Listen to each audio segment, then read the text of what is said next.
Saudara Sapa Indonesia Pagi kembali menghadirkan segmen Sehat di Tengah Pandemi, tempat Anda bisa berkonsultasi dengan dokter spesialis saat mungkin Anda ragu untuk ke rumah sakit karena pandemi COVID-19.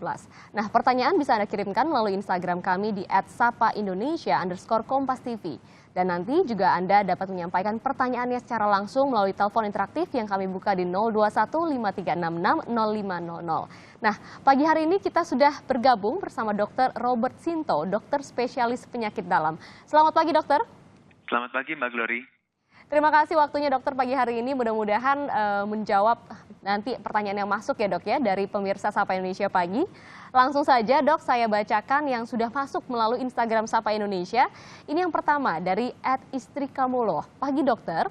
Usia saya 19 tahun, tingginya 163 cm, dan berat badan 42 kg. Saya memiliki riwayat penyakit lambung dan saat ini saya sudah tidak datang bulan selama 3 bulan. Saya merasakan sakit pada bagian kiri bawah dan sakit pada bagian dada serta bagian punggung juga.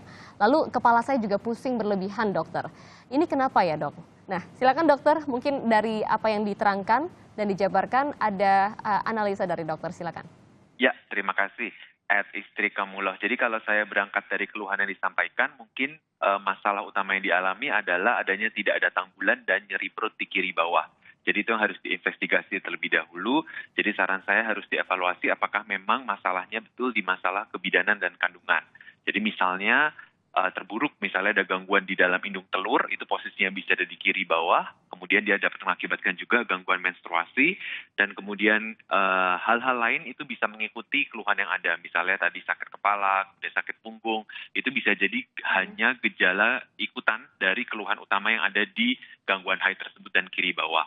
Jadi usul saya, coba minta datang ke dokter kebidanan untuk minimal dilakukan pemeriksaan USG, nanti di situ bisa dilihat ada apa di kiri bawah yang kemudian berkaitan dengan gangguan menstruasi yang ada. Mungkin itu saran awal yang bisa saya berikan, Mbak Glory, sebelum nanti hasilnya mengarah pada satu penyakit yang membutuhkan pemeriksaan lanjutan.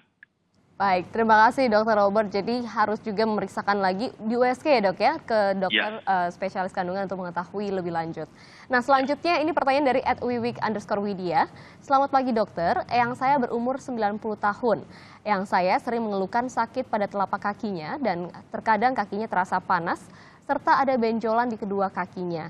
Ini sakit apa ya, dok? Silakan, Dr. Robert. Terima kasih akun @wiwik yang menanyakan mengenai eyangnya. Jadi kalau saya rangkum ada nyeri di telapak kaki, kemudian rasa panas dan ada benjolan. Nah, ada beberapa penyakit yang bisa menggambarkan gambaran tersebut. Yang pertama, kalau eyang, jadi asumsi saya usianya sudah cukup lanjut, maka paling mungkin yang pertama harus dipikirkan adalah pengapuran yang bisa terkena di tulang-tulang yang ada di struktur dari kaki. Yang kedua, bisa juga kalau memang eyang yang tadi tidak digambarkan, apakah memang ada penyakit tambahan, misalnya diabetes mellitus gitu ya, penyakit sakit gula, itu juga dapat mengakibatkan gangguan saraf. Gangguan saraf itu kemudian dapat mengakibatkan keluhan nyeri dan rasa panas yang biasanya mengenai ujung dari kaki, dalam hal ini telapak kaki.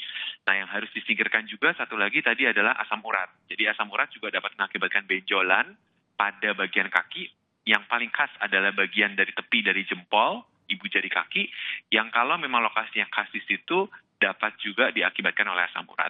Jadi di antara tiga itu pilihan utama yang harus kita singkirkan terlebih dahulu, apakah ini pengapuran, atau ini kalau memang ada gangguan saraf yang terkait dengan penyakit lain, misalnya diabetes atau kencing manis, dan satu lagi apakah memang ini adalah gambaran dari asam urat terkait dengan adanya benjolan.